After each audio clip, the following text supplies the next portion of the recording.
नमस्कार मित्रांनो, शिवानी मराठी या चॅनलमध्ये आपलं स्वागत आहे. शुमीच्या पावलांनी या मालिकेच्या आजच्या भागामध्ये आपण बघणार आहोत की बाबा राहुलला म्हणत असतात की राहुल, तू नक्की कुठल्या ड्रायव्हरला पाठवलं होतं नैनाला आणायला.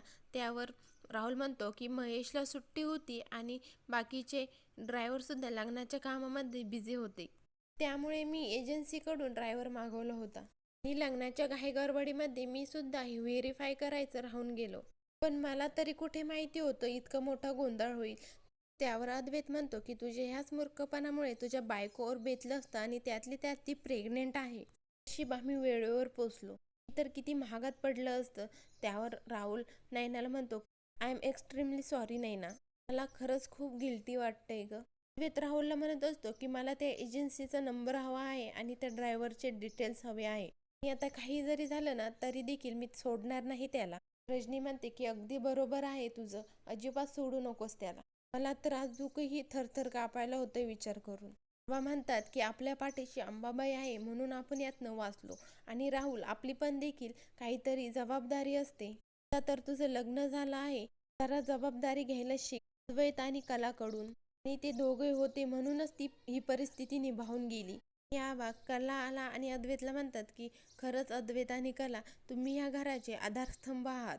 त्यानंतर दिनकर आणि संगीता निघायला उठतात आणि आबांना म्हणतात की आबा, आमच्या नैनाला सांभाळून घ्या.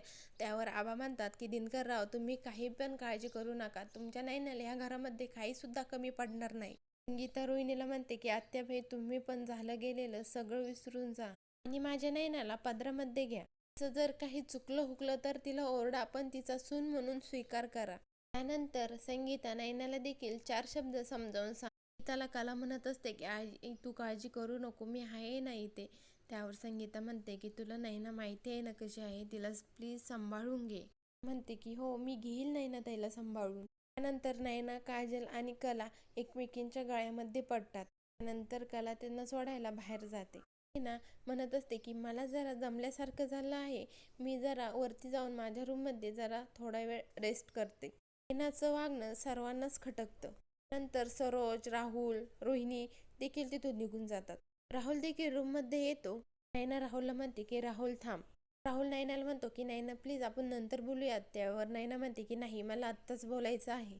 म्हणतो की नैना, मी खूप दमलेलो आहे. नैना म्हणते की तरी देखील मला आत्ताच बोलायचं आहे. नैना राहुलला म्हणते की राहुल, तुझं हे काय चाललं आहे? तू जे वागतंय, तुला असं वाटत असेल की मला काही कळत नाही, पण तसं नाहीये, मला सगळं कळतंय. आणि तू आज जे काही वागला आहे ना ते मला कळलं नाही असं समजू नकोस. राहुल म्हणतो की काय वागलो आहे मी, काय बोलतेस तू? त्यावर नैना म्हणते की खरं सांग, आज मुद्दामून तू त्या ड्रायव्हरला पाठवलं होतंस ना. दुसरीकडे आबा बाकीच्या सगळ्यांना म्हणतात की तुम्ही पण जाऊन आराम करा जरा, आणि अद्वैत देखील चाललेला असतो. अद्वैतला आबा थांबवतात. कला बाहेरून येते आणि ती देखील तिच्या रूममध्ये चाललेली असते. आबा म्हणतात की सुनबाई, तू देखील थांब. आबा कला आणि अद्वैतला म्हणतात की राहुल आणि नैनाची सगळी जबाबदारी मी तुम्हा दोघांना दिली होती. त्यावर कला म्हणते की हो. बाबा म्हणतात की मला दुसरं काही म्हणायचं नाही, तुम्ही ती सगळी जबाबदारी व्यवस्थित पार पाडली. बाबा म्हणत असतात की लग्न होण्याआधी जे काही घडलं त्यावरून मला शंका होती की लग्न होणार की नाही, पण तुम्हा दोघांमुळं लग्न व्यवस्थित पार पडलं. दुसरीकडे राहुल नैनाला म्हणत असतो की काय मनात येईल ते बोलतेस का तू? म्हणतो की मी असं का करेल? त्यावर नैना म्हणते की मी लग्नाला पोहोचू नाही म्हणून. बरं ते जाऊन दे, तू आणि तुझी मम्मा मी आल्यानंतर माझी काळजी करायची सोडून लग्न कसं मोडेल याचा प्रयत्न करत होते. राहुल नैनाचे हातात हात घेतो आणि म्हणतो की आज जे काय घडलं त्याच्यावरून तुझा माझ्यावर संशय आहे. आणि त्यानंतर नैना राहुलला मिठी मारते. असं बोलून राहुल तिला त्याच्या जाळ्यामध्ये गुरफटतो आणि नैना राहुलला म्हणते की थँक्स गॉड, तू काही केलं नाहीयेस. दुसरीकडे आबा कला आणि अद्वैतला म्हणत असतात की तुम्ही जेव्हा पहिल्यांदा भेटला होतात तेव्हा देवी आईच्या उत्सवाच्या वेळेस देखील देवी आईचा उत्सव होणार की नाही अशी परिस्थिती निर्माण झाली होती. पण त्यावेळेस देखील तुम्ही दोघांनी एकमेकांना साथ दिली आणि तर एका रात्रीत देवी आईची मूर्ती घडवली आणि त्यामुळेच तो उत्सव निर्विघ्न पार पडला. तुम्ही दोघ जण एकत्र येऊन जे काय करतात त्या हे सगळं चांगलंच घडतं. कारण ठाऊक आहे का तुम्हाला? कारण तुमच्या दोघांची गाठ ह्या वरच्यांनीच बांधलेली आहे आणि ती देखील 7 जन्मासाठी. आणि खरंच तुम्ही दोघं जण असंच एकत्र राहत जा. या घरावर येणारं प्रत्येक विघ्न परतवून लावा. नंतर आबा अद्वैत आणि कलाचा हात एकमेकांच्या हातामध्ये देतात. ते म्हणतात की तुमच्या दोघांचं एकत्र असणं या घरासाठी सौभाग्याचं लक्षण आहे. असेच एकत्र राहा. थोडं बोलून आबा तिथून निघून जातात. त्यानंतर कला आणि अद्वैत दोघंही आपापला हात बाजूला घेतात आणि अद्वैत तिथून निघून जातो. तिकडे राहुल फ्रेश होऊन आल्यानंतर नैना राहुलला मिठी मारते आणि म्हणते की बबडू, आज मी खूप खुश आहे. पण ह्या दिवसाची किती वाट बघितली ना. हे स्वप्न पूर्ण होईल की नाही याचं किती टेन्शन होतं आपल्याला. पण आज फायनली आपलं स्वप्न पूर्ण झालं.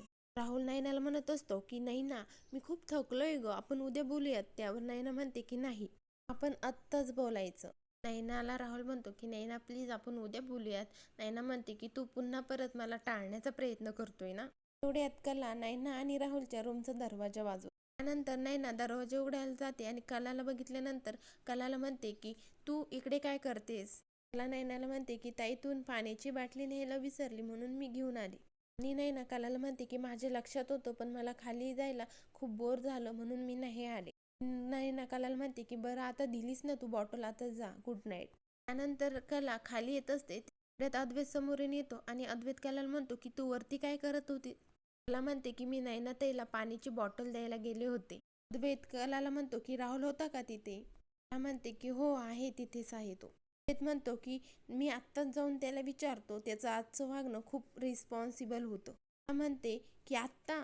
त्यावर अद्वैत म्हणतो की ऑफकोर्स आत्ताच जाऊन विचारतो. त्यावर कला म्हणते की आत्ताच काय, आत्ता काय वेळ आहे का जाब विचारण्याची. त्यावर अद्वैत म्हणतो की म्हणजे. त्यावर कला म्हणते की म्हणजे काय, म्हणजे त्यांचं नवीन नवीन लग्न झालं आहे, नवीन जोडप्याला प्रायव्हसी लागते की नाही. अद्वैत लगेच म्हणतो की माझ्याकडे पण आहे तेवढं कॉमन सेन्स, तुम्हाला शिकवण्याची गरज नाही. कला म्हणते की आहे ना, मग तरी सुद्धा का जातो आत्ता. अद्वैत म्हणतो की माझं घर आहे, मी कुठेही जाईल. कला म्हणते की त्यांचं आता नवीन लग्न झालं आहे याचा अर्थ कळतोय का तुला.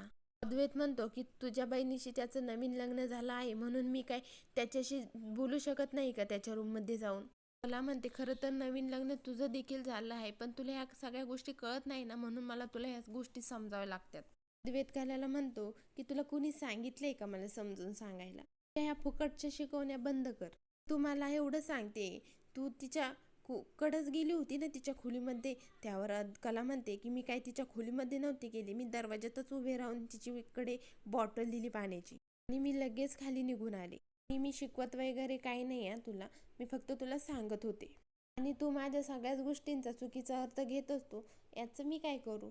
आणि कला म्हणते की ते बैल असतात ना, ते जरा काय झालं का लगेच दुसऱ्याला शिंगावर काढून मारायचे प्रयत्न करत असतात. त्यांना दुसऱ्यांचं काही घेणं देणं नसतं, फक्त आपले शिंग उगारायचे आणि दुसऱ्यांवर धावत राहायचं, एवढंच जमतं त्यांना फक्त. अद्वैत कलाला म्हणत असतो की तू काय मला बैल म्हणालीस. त्यावर कला म्हणते की हो. अद्वैत कलाला म्हणत असतो की मग तू काय मारकी म्हैस. त्यावर कला म्हणते तू मला म्हैस म्हणाला. म्हणते की तुझ्याशी बोलण्यात तर अर्थच नाही. अद्वैत म्हणतो की मग कशाला आलीस बोलायला. त्यावर कला म्हणते की चुकलं माझं. म्हणतो की खरंच चुकलंच आहे तुझं. म्हणते की आगाऊ. त्यावर अद्वैत तिला म्हणतो की अति आगाऊ. पुढील भागामध्ये आपण बघणार आहोत की कला खुर्चीवर बसलेली असते आणि रजनी तिला म्हणत असते की कला काय झालं. त्यावर कला म्हणते की एका माणसामुळे माझी कंबर लचकली आहे. त्यानंतर अद्वैत कलासाठी गादी घेऊन येतो आणि कला ती गादी अंजूला देऊन टाकते. भागाच्या डेली अपडेट पाहण्यासाठी शिवानी मराठी चॅनलला सबस्क्राईब करा, लाईक करा. धन्यवाद.